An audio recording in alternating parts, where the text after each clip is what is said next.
Welcome to Roundhouse Roulette, a Walker, Texas Ranger podcast.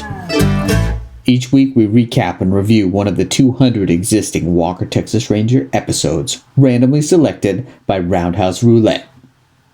I'm Evan Dalton, here with my brother Adam, and our fellow Walker, Texas Ranger scholar, Bob Leahy. What's new, guys? Not much, dude. Hey, it's another week in quarantine. Well, we hope you guys have all had a safe Clorox ingestion-free week. Our thoughts go out to the essential workers, allowing us to continue to parse the finer points of Chuck Norris's primetime masterwork. Amen to that. Today, we will recap and review Season 4, Episode 20, Behind the Badge. But before we dig into this week's episode, I think we all can agree that we need a stiff drink. Join us as we head to CD's Bar and Grill and pull up a bar stool at what is sure to become our favorite segment, CD's Corner. Wow, look at this rustic bar. Fancy meeting you guys here. What you drinking on? Oh, man. Well, when I hang out at CD's, I always like to try out the microbrews, you know? Because CD's would totally have microbrews in real life. I think CD's has one beer, a, quote, long neck, and that's it. Yeah. It's the kind of place you go and you go, give me a beer. Yeah. And they just hand it to you. Beer, we've got that. They definitely wouldn't be serving up any Corona. No. Well, I'm drinking on a beer from Tailgate Brewery here in Nashville, Tennessee. It's a Palm Bomb Sour Snack. This is a beer I've been really liking since they can't have people in there to eat pizza and drink beer. They've been doing a lot of special releases. A tropical fruit explosion, pineapple, blood orange, and mango. Delicious and creamy. This beer drinks like a smoothie. Dude, you still gotta send some of those up my way. Yeah, I might be able to make that happen. But yeah, this is really good. It's light, but it has a lot of flavor, and I'm usually not into sours, but I've really been digging on this one. And if you're ever in Nashville, definitely check out Tailgate Beer. How about you, Bob? Where you at? I've got a beer called Radiant from Treehouse here in Massachusetts, in Charlton, Mass. Ooh. It's a double IPA, rings in about 8%, so a little strong. But yeah, brewed with peach puree and a blend of our favorite American hops. It's great. I like it. You know, no contact. You order online in the morning. People drive down there and pick up large quantities of beer and come back and disperse it to the neighborhoods responsibly. Of course. Of course. Yeah. You know. Treehouse is one of those breweries that people line up for days to get the newest beer, so it's probably easier to get beer from them now than it has ever been. It probably is, but you know, in the before times, you'd go there and you could go in and there's a big open area and you know, it's really nice. You could get beer poured outside, like gas fire pits and stuff. It was a really cool environment. So it's a shame that you can't do that, but they're still doing plenty of business. Hopefully enough to make it through. Most definitely. What are you sipping on, Evan? Tonight I'm sporting a classic. This is a Woodchuck Amber. This is the OG American hard cider. They started the whole hard cider revolution in the States in Middlebury, Vermont. And this is one of my favorite hard ciders. It really tastes like delicious, sour, appley goodness. I wish I could bite into that right now. Oof, it would be so juicy. Our actual cuisine is Walker, Texas Ranger. So let's get back into it. Well, now that we've imbibed on some traditional spirits, I think it's time for us to dig into this week's episode. If you're watching along at home and don't want any sort of 25-year-old spoilers, I would suggest hitting pause now and coming back after watching Season 4, Episode 20, Behind the Badge. Welcome back. Let's dig into this one. This episode originally aired on April 23rd, 1996, and acts as some sort of showcase to Walker's partner, James Trivette, portrayed by Die Hard's own Clarence Gilliard. Expertly done, I might add, too. We are actually almost watching these in time. You know? I know. We could. That actually be a better podcast watching episode. Don't tell them that. Oh, great. Yeah, well, we're definitely doing a lot of creative banter that has nothing to do with the episode. Probably because there was really nothing going on in this episode. I don't know. I mean, I would beg to differ. There actually was a lot going on in this episode and a lot of Walker hallmarks. However, A lot of dialogue. well, way too much dialogue. Yeah, arguably too much, but a lot of it. Yeah. Right. how does this one kick off? What's going on? Oh, man. Okay. So Trivette walks into the ranger office or whatever, and he finds out that the governor's nephew is looking to get into law enforcement. He basically wants to do a ride-along with a Texas Ranger. And Trivette says, oh, man, hot potato, I don't want to do that. And he's like, but you're going to make me do it. And Walker's like, no way. I'm a great partner. I'm such a great guy. You don't have to do it. And Trivette was like, really? And Walker's like, I totally respect you. And we're all like, wow, okay. Finally, season 4. Finally, some respect for Trivette. Poor guy. Sure. And then we find out that Walker is just scheming. Instead of playing host to the governor's nephew, Trivette ends up having to star on a tabloid police TV show called Behind the Badge. And initially, Walker and Trivette saw this as incredibly negative until the elevator door opened up and there was a... Who's that lady? Yeah. There was a 30-something-year-old African American woman who comes out of the elevator, and Trivette is just like, it's just like an audible noise, really weird. Yeah. And then Trivette is scrambling to change duties and instead go on the TV show. Now, so you guys did recognize that actress, right? No. Coming to America. She's Lisa McDowell. Whoa. She's like the daughter, like the main character, one of the main characters in that movie. Dude, I've seen that movie, but it's been a long time. They're coming out with the second one too, up. right? It holds up. Yeah, I heard they're coming back with the second one. That original one holds up, though. It's Wow. so good. I don't know if that movie really has anything on this episode, though. Let's be honest. Yeah, that remains to be seen. So the rest of the episode basically plays out such that Trivette is trying to woo this reporter, Vanessa St. John. Great name. Totally real name. But coming up short the whole time. All the while he's trying to impress her with his police work, which tends to be very boring and not good TV. And Walker is off with the governor's nephew, kicking ass, and disappointingly kicking ass for the most part off camera. So we're basically stuck with the drudgery of boring police work, and Walker's off kicking ass. And we get very few glimpses into that. When we do, fantastic. We got some descriptions, from the kid, right? Right. And it's like, oh, yeah, he did trope number 1, 2, and 3. Ah. He actually described a vehicular transference. Right. He's like, I'm going to fall off the truck. You're not going to show that? You're just going to talk about it? Come on.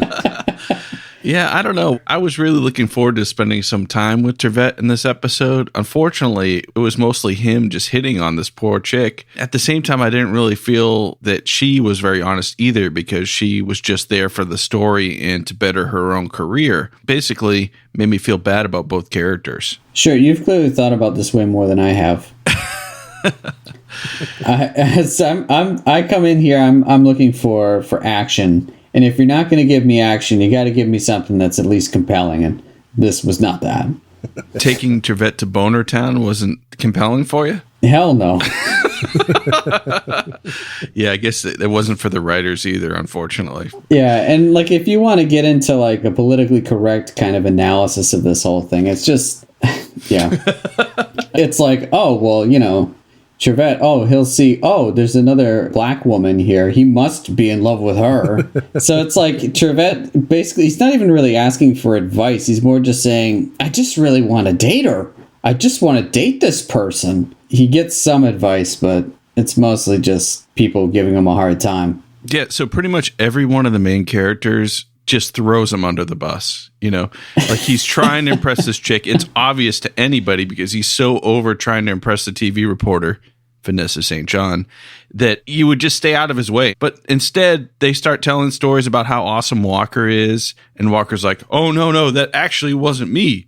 That was Trivette, And then they're like, oh, yeah, but what about this other story? And they keep throwing Trivette under the bus with this chick. Let him hang himself out to dry here. Yeah, Trivette, he was trying a little too hard, in my opinion, to pick up this chick. Yeah. Just be yourself, Trivette. You're a good guy.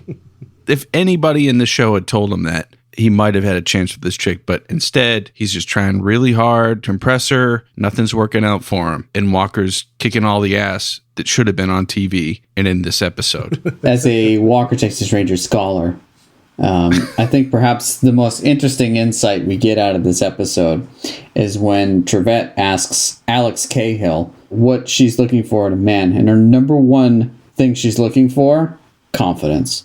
Which, honestly, Trivette was confident the entire time. He was. He was. Yeah. That's true. So what are you saying that Alex is trying to get with Trivette? No, I'm just saying that advice was kind of useless. Yeah, so she pretty much laid out adjectives describing Chuck Norris. No, because then the next one was passionate, and Walker shows no passion. I don't know. When you see him swing that leg. It's cold, hard calculating. But you see the passion that he puts into the work to develop the kick. He definitely. We'll give him that. Yeah. He laid the groundwork for that swing. That's true. Well, I think we would be remiss if we didn't point out Rosie O'Donnell's cameo in this show. Once I saw Lisa McDowell, also known as Vanessa St. John. Once I saw her, I immediately checked, to make sure it was her, and I skimmed through the other characters. And the camera woman, yeah, you could say Rosie O'Donnell, but she looks like a more familiar, like, sitcom neighbor or something, Well, if you look through her resume on IMDB, she looks so let me just stop you right there. Oh, I think you thought way too much about this episode, Adam. I think you actually thought about Trivette's feelings. Let me tell you about this actor who was in the... I have a problem where I actually will get distracted by that, and this happened today. That's why I thought the episode was long, but it was actually because I kept looking up people, and then I'd look up and there would be some fight scene, and I'd have to rewind it to go back because I got sucked in IMDb trying to figure out who these people are. But, well, this lady though, she may be like the only sarcastic character I've ever seen on the show. Well, I was going to say, she looks so familiar because she's been on basically every sitcom, including Alf. She's been on everything. And she did a great job just being the Debbie Downer of the episode. I loved it. She was very much a Debbie Downer. 911, The Young and the Restless, The Mentalist. She was on ER, X-Files. All right. What episode of the X-Files? In the X-Files, she played coroner's assistant on X-Cops. Wait, is that the name of the episode? Yeah. Google that episode right now. The investigation of a neighborhood monster isn't too weird for the crew of cops. What? Yes. This brings us together but guess who is the main cop on this episode of X-Files? The guy who plays Gage on Walker, Texas Ranger. Judson Mills. Oh my God. Guys, what is going on? Whoa. We have just done a degrees of separation from Walker, Texas Ranger. Because I was watching through X-Files a while back, and there's a crossover with the TV show Cops, which kind of relates to this episode because Behind the Badge is like a cop-style TV show. Wow, we just went down the rabbit hole and went so deep that we came out on the other side. I guess we better start talking about this episode again. Yeah, I think this is arguably much more interesting. Yeah, well, we're jumping down this rabbit hole because the episode really isn't that interesting. Their enemy they're trying to track down has a ridiculous name, Eddie Paradise, and he's just a nondescript FBI most wanted cop killer. And that's all they have to say. They even went so far as to put him on the 10 most wanted list. Yeah, for sure. Yeah. I like how they literally were like, okay, well, they need a bad guy for the show. And they're like, yeah, he's a fugitive. He's a cop killer. Mm-hmm. And, oh, yeah, he's also on the FBI 10 most wanted list. So we're going to have a Texas Ranger, just one Texas Ranger tasked with finding this guy. Yeah, for sure. Randomly go into a drive-in restaurant and just hope that he gets some information. Right. They have zero leads. When Trivette takes a TV crew there and is literally ordering like fast food, I was like, man, I could go for a hamburger right now, honestly. the woman waitress comes out, and she's an actress that's on a kids TV show from the 90s called Wishbone. She was the eccentric neighbor from Wishbone. Oh my God, I forgot about that. Yeah. Wow. It really is just kind of a blast from the past here when you watch these shows. It would have been entertaining, at least, to see a bit more action. Walk us through the whole episode of what happens, and then we can dig in.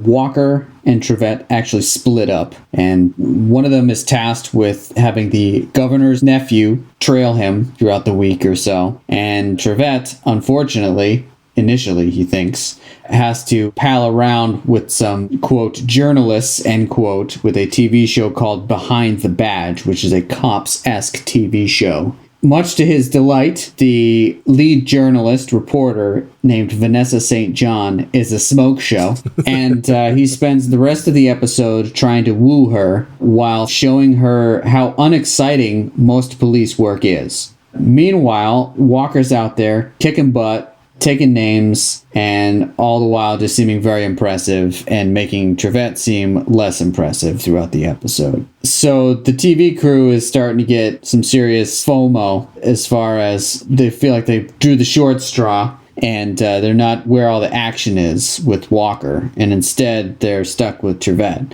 Now, the work Trivette's doing, he's trying to find one of the FBI's 10 most wanted people. This guy named Eddie Paradise is a cop killer. So Trivette just made himself look like a complete and total fool by going on some pretty terrible intelligence and busting a guy who they thought might be Eddie Paradise. So they bust into this building, right? And get this guy. The only similarity is his first name is Eddie. Like, and they get him on the ground, and Trivette's like, "Oh yeah, we're going to arrest you." They're looking at his face. They were looking at a poster of Eddie Paradise earlier on in the episode. You don't know what the guy looks like? And his only crime was making bad art. Yes, yeah, out of state property. Of course, they book him anyways. And while Trivette's... the TV crew is pissed about this, by the way, because they thought they were going to get Eddie Paradise all caught on camera, and Trivette's walking with his tail between his legs because he's trying to get the girl. You know, when you're down and, you don't think you can get any lower, that's when you get a call from Walker saying that he found the guy you're looking for. And he's chasing him right now. And the only information he gave Trivette was, "We're headed towards you." That was it. Just start driving. Right. Trivette, he knew where he was already. Right. Trivette hops into his Buick or whatever it is with the TV crew riding shotgun in the back seat. Just drives. Somehow finds the dirt bike guy. Now, earlier on, we're given the impression that Eddie Paradise is like a hardline, like, biker dude. But instead, Eddie Paradise is tooling around on like a dirt bike. It's like, what happened to his Harley, you know? But anyways... the dirt bike comes in handy. Well, yeah, Walker's chasing down Eddie Paradise, and Eddie jumps over like a river, and Walker almost did it. He admits, "I thought about it," but he didn't do it. So after Eddie Paradise jumps over this river, which I will say, I went back and watched it multiple times, he does not stick the landing. The stunt double does not stick the landing, and it looks like he like legit hurts himself. Like the bike lands on him, and then they have to do a hard, quick edit to a guy like getting back on the bike and driving off. But if you watch that, it like crushes him. It's like horrifying. Well, he was literally in the air 6 whole seconds. It was awesome. I counted it. I was like 1 Mississippi, good. 2 Mississippi, 3, and it was 6 seconds of airtime. It was awesome.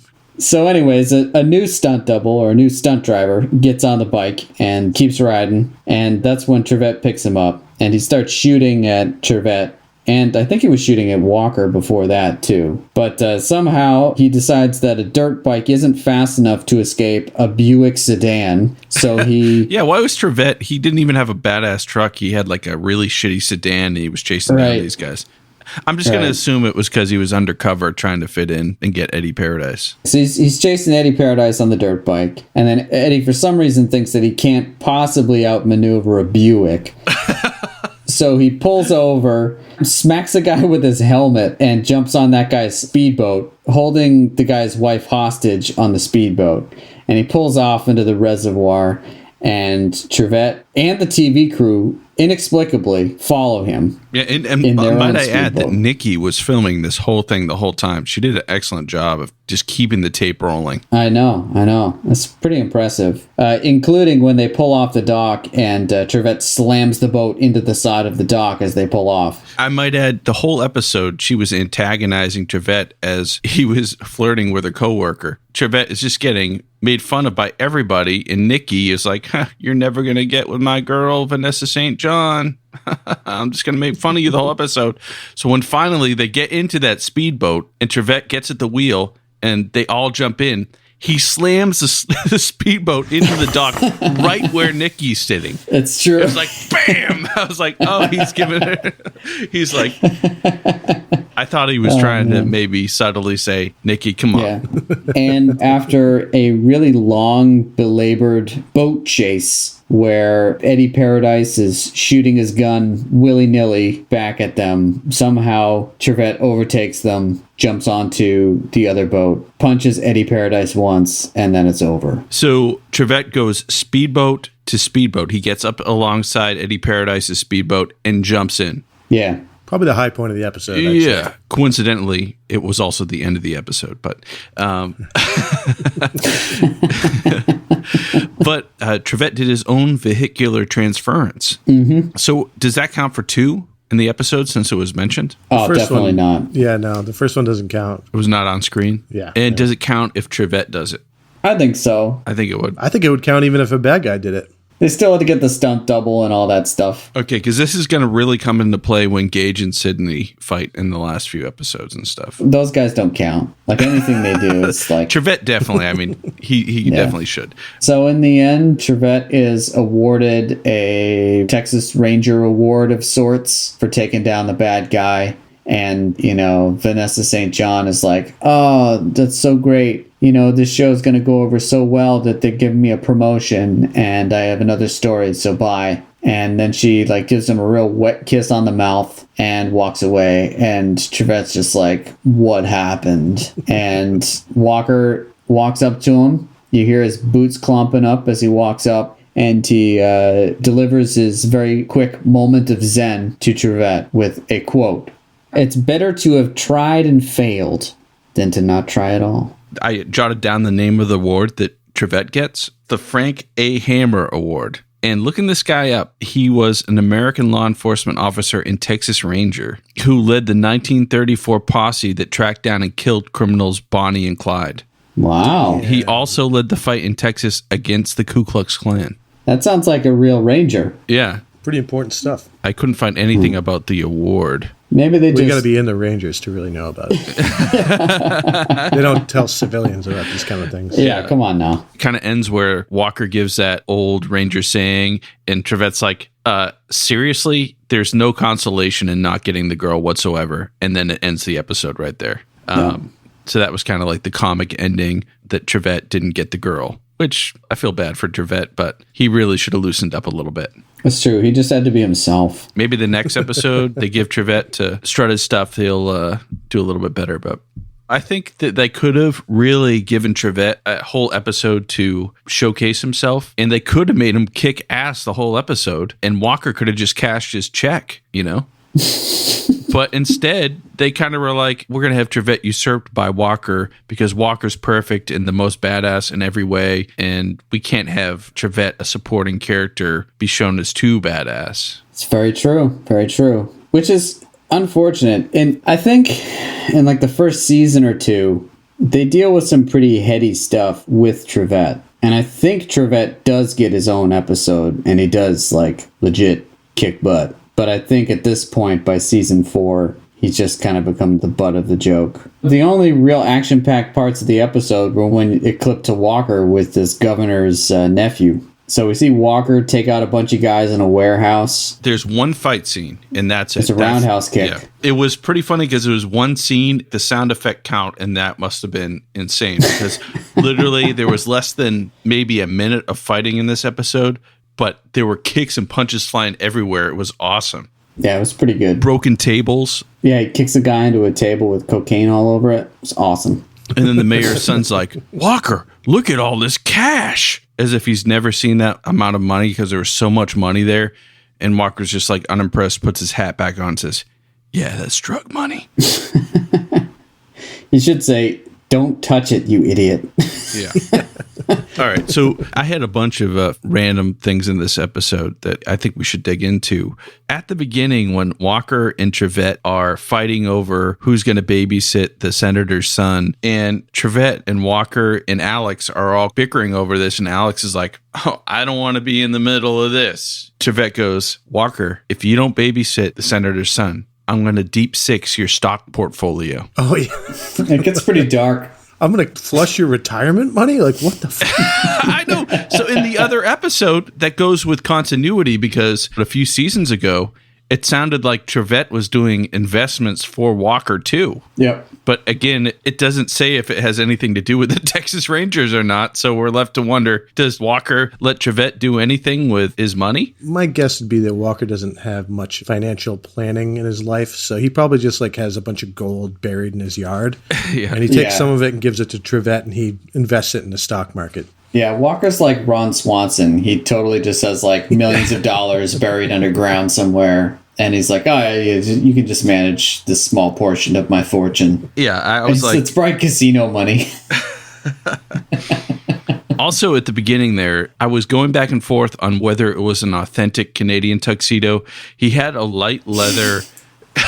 a light leather shirt, and he was definitely wearing jeans, but they were darker, so they didn't really match. You mean a denim shirt? Yeah, denim shirt, and then he definitely was wearing dark jeans, but they didn't really match. So I was like, I don't know if that's really Canadian tuxedo, but then he throws on a jean jacket.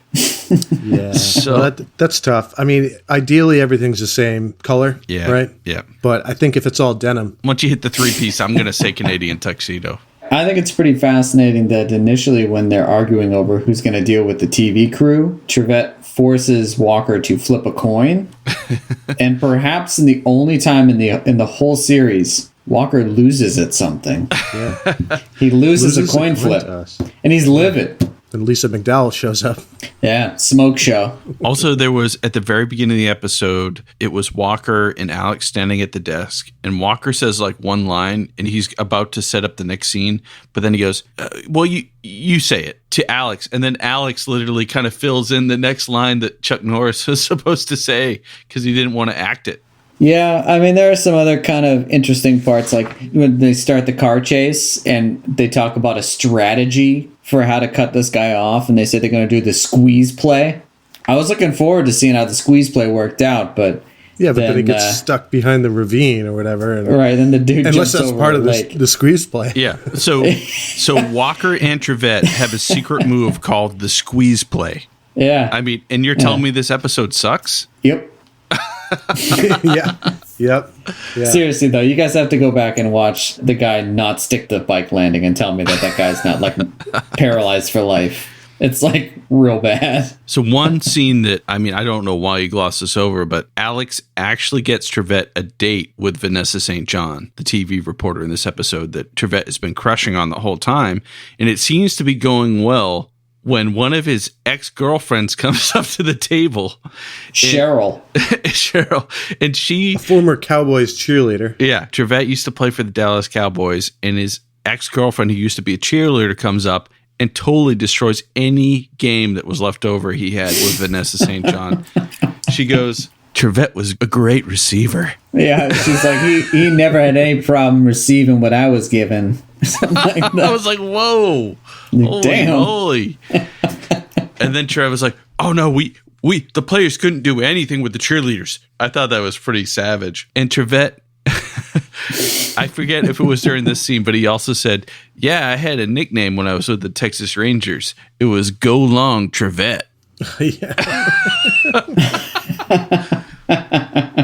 I just think it's ridiculous that they're like, well, we're introducing this, this African-American character to Walker, Texas Ranger.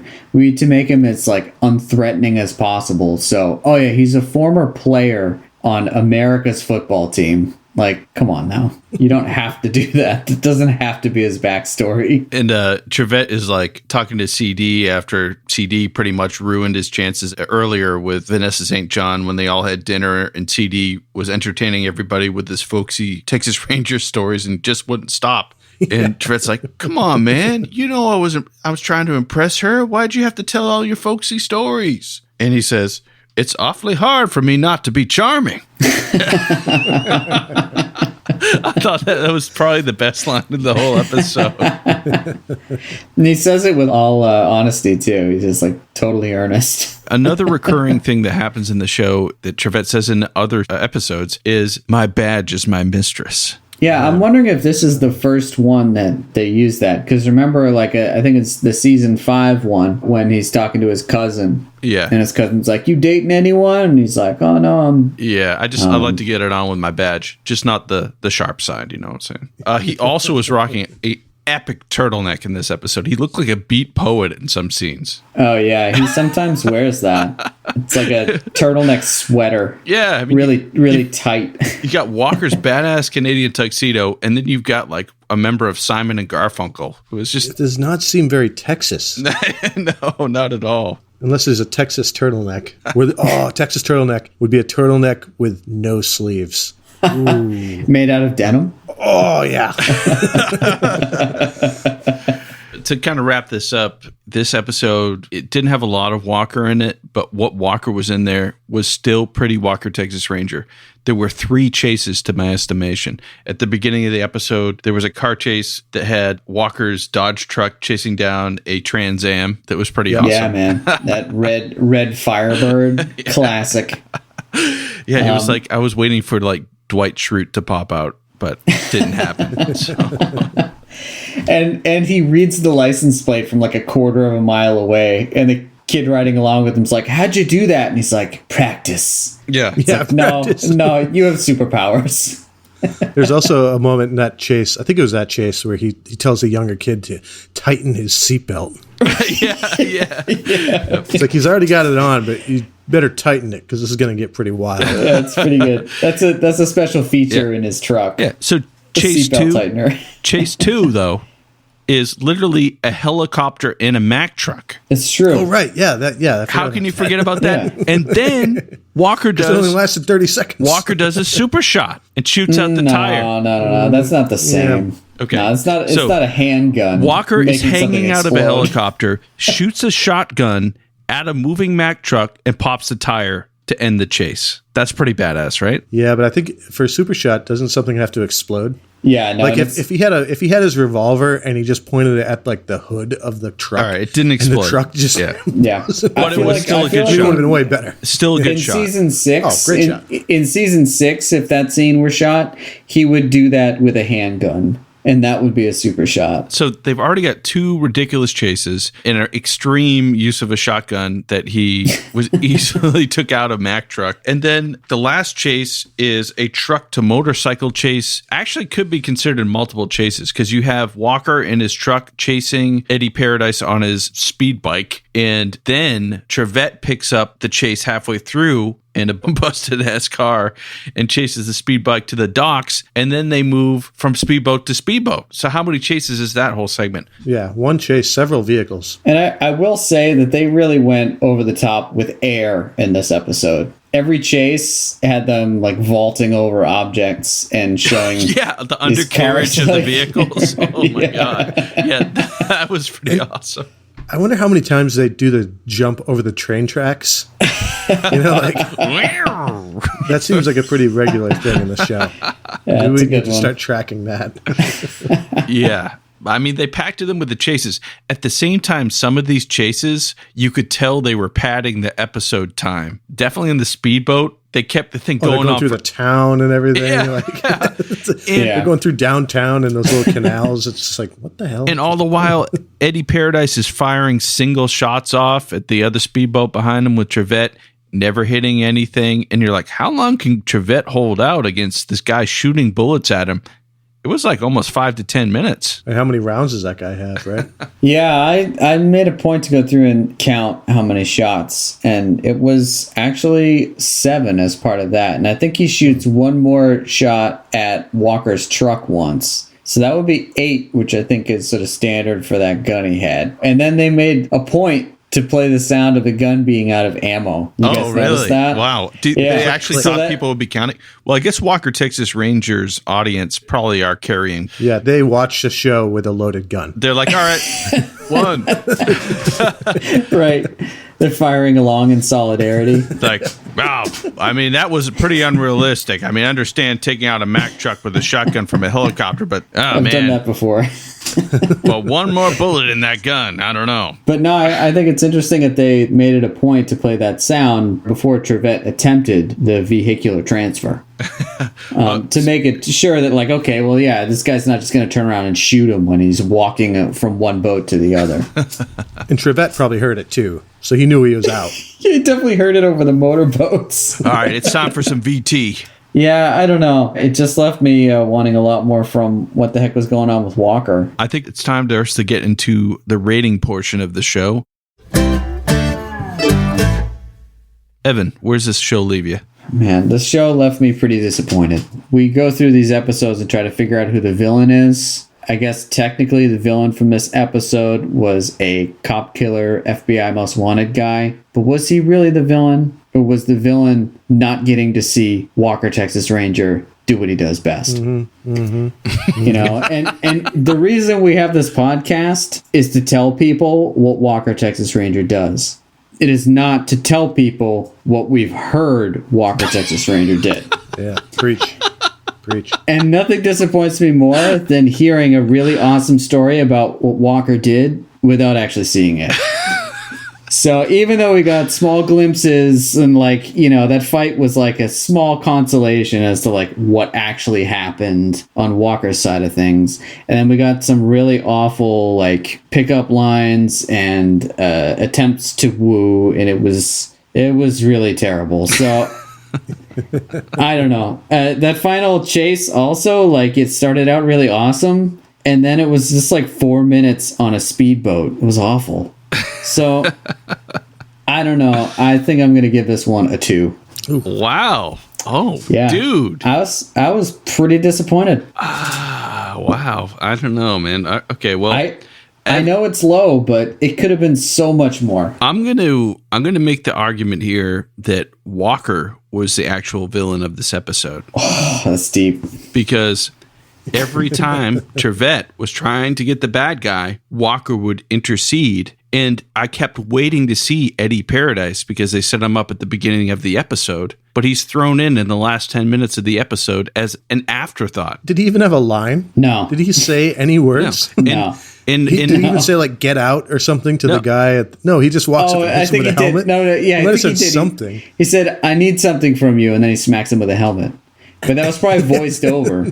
You know why Yeah, they did that? dubbed. Because if they don't have a speaking line on the show, it's a different pay scale. So I'm sure. I'm surprised they Yeah. didn't just not let him have any lines just to pay him less. Yeah. So Probably a union thing. So really, Walker was the villain of the show because Trivette was fighting Walker's greatness the whole episode to try to impress the girl and get the girl. So I think we're going to have to add him into the villains of this episode. I don't disagree. That is blasphemy. I understand where you're coming from, but I don't think we can put him in the stats that way.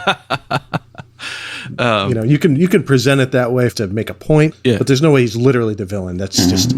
You're putting that out there for the WTR theorists. Yeah. So this episode wasn't great, and I actually had been the guy who gave the lowest score, I think, before, right? So I was pretty shocked to see you drop a 2 on that, Evan. Super disappointed. Because I think the reason why you gave other episodes such a higher rating was because they had car chases and they had roundhouse kicks and they had fights, which this episode did have. That said, I'm going to give this episode a rating of 4 boots to the face. In my defense, there were no explosions in this episode. Let me start off by saying I actually also had a 4 for this one. The reason it wasn't lower was that I could see that people that actually watch this show in a non-ironic way would probably actually like this episode because you got Lisa McDowell coming to America, a lot of dialogue, And the dialogue was stupid, but it was not as bad as, some high school plays. Other episodes. Yeah. Yeah, it was better than most high school plays. It was as good as some high school plays. But yeah, and then, obviously a lot of room for improvement on fight scenes and just explosions and the things that I'm looking for. So I didn't go that low because I thought that I could see why someone might like this episode. Do you think Trivette will ever find love? No, absolutely not. No. If he finds love, then his whole over. character storyline is just... The episode was just really disappointing. Trivette's character, in the one where his cousin gets killed by the white supremacist, and then, Trivette is freaking, running through the woods, going to chase the guy down. Man, Trivette's a badass. And in this episode, he's about to get in a fight in a bar, and the reporter talks the guy down. It's you won't even give Trivette, the opportunity to fight anybody? No. That wasn't him. He was trying to get a fight started. Trivette was like, please fight me. Literally was what was happening. But no, it was all to show how Trivette, we know he's capable, but for all these circumstances, he's not able to impress the girl and show off his stuff. And that's, I guess, the joke of this episode. The question is, should we be laughing at Trivette? But we know that Walker is capable too, and we love seeing him beat the crap out of people. So by depriving Trivette of things, they're depriving us of things. And I don't like that as a viewer. But I guess at the same time, they were like, well, if they got that on film, then the whole plot's shot, because Trivette needs to keep failing in order for Walker to succeed at the end and help Trivette get his girl. Almost. That gives this episode an average Roundhouse rating of 3.3 repeating boots to the face. Well, I think we can all agree behind the badge yet again masterfully threw Trivette under the bus to stoke Walker's ego. Despite vehicular transference, his attempts to win the heart of an attractive ladder-climbing television news reporter were all for naught. But it's like that old Ranger saying, it's better to have tried and failed than to never have tried at all. Let us know what you think on social media or emailing us at roundhouseroulette@gmail.com.